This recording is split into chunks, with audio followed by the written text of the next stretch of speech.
আমাদের এই ছাত্র গণঅভ্যুত্থানের 15 বছর ধরে যিনি আমাদের সঙ্গে থেকে আমাদেরকে নেতৃত্ব দিয়ে আমাদের লক্ষ্যে পৌঁছে দিয়েছেন, আমাদের সেই তরুণ নেতা যার উপর ভরসা করে আজকে বাংলাদেশের 18 কোটি মানুষ চেয়ে আছে, আমাদের ভারপ্রাপ্ত চেয়ারম্যান জনাব তারেক রহমান মঞ্চে উপবিষ্ট আছেন। ছাত্র আন্দোলনের সোনালী অতীত যাদেরকে তারা সবাই বলে, অর্থাৎ যারা সফলভাবে উত্থান করেছে বিভিন্ন সময়ে, সেই সমস্ত সৈনিকেরা আজকে এই সমাবেশে উপস্থিত লক্ষ ছাত্র ভাই ও বোনেরা, আসসালামু আলাইকুম। নতুন একটা সূর্য উঠেছে। এই সূর্য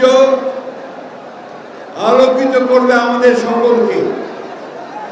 এই সূর্য একটা নতুন দিগন্তের সূচনা করেছে, নতুন স্বপ্ন দেখাতে শুরু করেছে। প্রিয় ছাত্র ভাই ও বোনেরা, আমাদের সামনে একটা নতুন সুযোগ হিসেবে উপস্থিত হয়েছে আমাদের এই বাংলাদেশকে আবার নতুন করে তৈরি করা। আমাদের ছাত্র ভাইরা তারা অনেক রক্ত দিয়েছে, অনেক নির্যাতন সহ্য করেছে, বারবার কারাগারে গেছে। আমার মনে হয় আমার এমন একজন ছাত্র ভাই নেই যারা কারাগারে যায়নি, নির্যাতন সহ্য করে। আজকে সেই টেকনাফ থেকে তেঁতুলিয়া পর্যন্ত সমস্ত এলাকার ছাত্র ভাইরা আজকে কেন সমর্থন। এটা একটা অত্যন্ত আনন্দের দিন, আমরা একই সঙ্গে আমাদের কষ্টের দিন। কারণ 1 বছর আগে এই দিনটিতে, এই সময়টাতে আমরা আমাদের ভাইদের হারিয়েছিলাম। আমি গত পরশু, তার আগের দিন আমি করে নেই, আশুলিয়াতে গিয়েছিলাম। সেখানে আমাদের এই ছাত্র ভাইদেরকে পুড়িয়ে গুলি করে মেরে ফেলার পরে পুড়িয়ে মেরে ফেলা হয়েছে। এক ক্লাস 2 এর ছেলে গুলি করে তার মাথার খুলি উড়িয়ে দিয়েছে।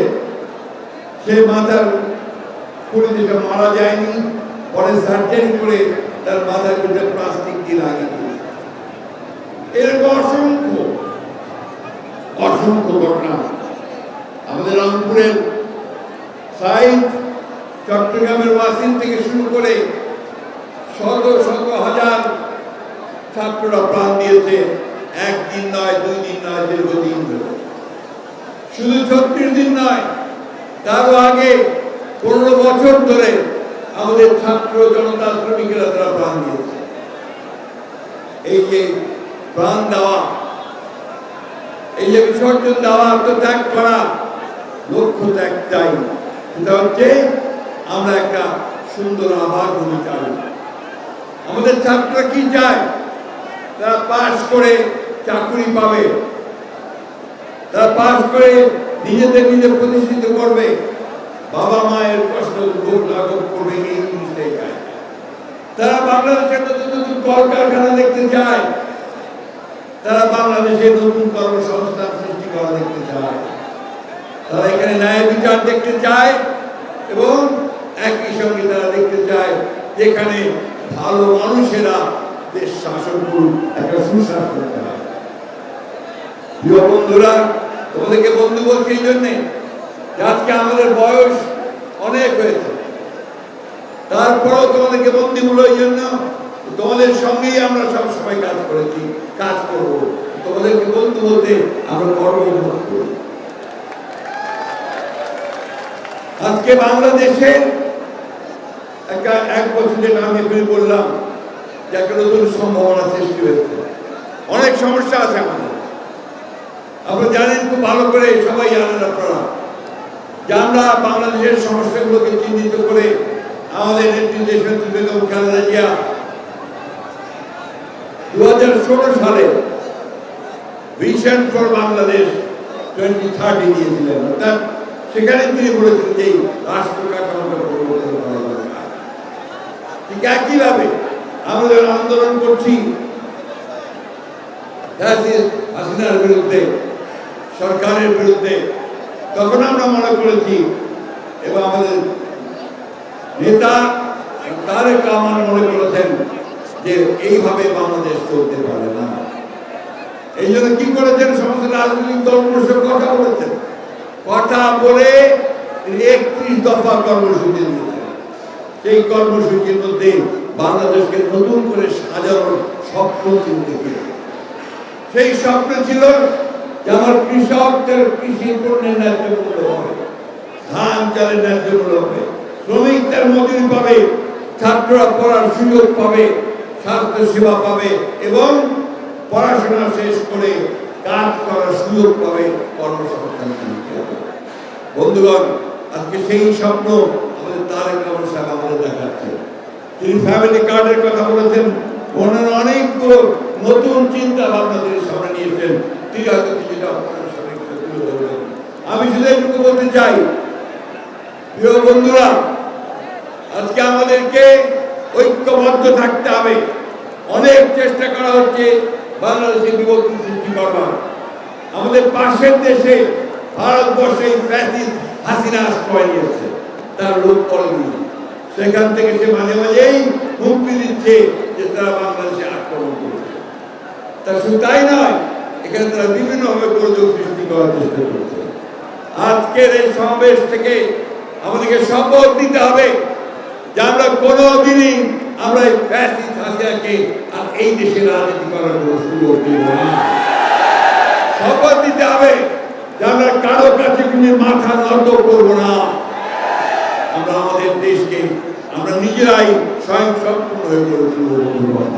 এটা নেতৃত্ব দিচ্ছেন আমাদের তারেক রহমান সাহেব। সেই পথই তিনি দেখাচ্ছেন, যে জন্য তিনি কি স্লোগান দিয়েছেন, যে সবার আগে কি স্লোগান দিয়েছেন তিনি, সবার আগে বাংলাদেশ, তাই না? ওই বাংলাদেশের সামনে গিয়ে যেতে হবে। এই দায়িত্বটা কার? এই দায়িত্ব হচ্ছে আপনাদের, এই দায়িত্ব হচ্ছে ছাত্রদের। মেধা এবং বুদ্ধিমত্তার চর্চা করে সামনের দিকে নিয়ে যেতে হবে। মেধা ছাড়া আমরা সামনে যেতে পারবো না। জ্ঞান বিজ্ঞানের চর্চা, মেধার চর্চা, এর মধ্যে দিয়ে আমাদেরকে সামনের দিকে যেতে হবে। আমাদের সামনে এখন লড়াই যে বাংলাদেশে একটা গণতান্ত্রিক রাষ্ট্র প্রতিষ্ঠা করা। আমরা সেই লক্ষ্যে নিয়ে চলেছি। আমাদের নেতা তারেক রহমান সাহেব দিল্লিতে বসে প্রধান উপদেষ্টা প্রফেসর মোহাম্মদ ইউনূসের সঙ্গে আলোচনা করে নির্ধারণ করেছেন ফেব্রুয়ারি মাসে নির্বাচন হবে। গোটা বাংলাদেশের মানুষ অপেক্ষা করে আছে এই ফেব্রুয়ারি মাসে নির্বাচন হবে। তার আগে গোটা বাংলাদেশের মানুষ অপেক্ষা করে আছে আমাদের নেতা তারেক রহমান সাহেব দেশে ফিরে আসবেন, তাই না? আমরা সবাই তাই চাই না? উনি আসবেন, আমাদের নেতৃত্ব দিবেন, আমাদের পথ দেখাবেন। বন্ধুরা, আসুন আজকে আমরা এই শপথ গ্রহণ করি যে আমরা সবাই ঐক্যবদ্ধ হয়ে আমরা তারেক রহমান সাহেবের নেতৃত্বে আমরা এই দেশকে সত্যিকার অর্থে শহীদ প্রেসিডেন্ট জিয়াউর রহমানের যে স্বপ্ন ছিল, দেশের বেগম খালেদা জিয়ার যে স্বপ্ন, সেই স্বপ্নগুলোকে আমরা বাস্তবায়িত করি। একটা সত্যিকার অর্থে একটা সুখী, সুন্দর, সমৃদ্ধ বাংলাদেশ, গণতান্ত্রিক বাংলাদেশ নির্মাণ করি। কথা বলে আপনাদের সবাই আবারও ধন্যবাদ জানিয়ে বক্তব্য শেষ করছি। আসসালামু আলাইকুম, খুদা হাফেজ। বাংলাদেশ জিন্দাবাদ, বাংলাদেশ জাতীয়তাবাদী ছাত্র দল জিন্দাবাদ, শহীদ জামানত, দেশনেত্রী বেগম খালেদা জিন্দাবাদ, তারেক রহমান জিন্দাবাদ, শহীদ স্মৃতি অমর হোক।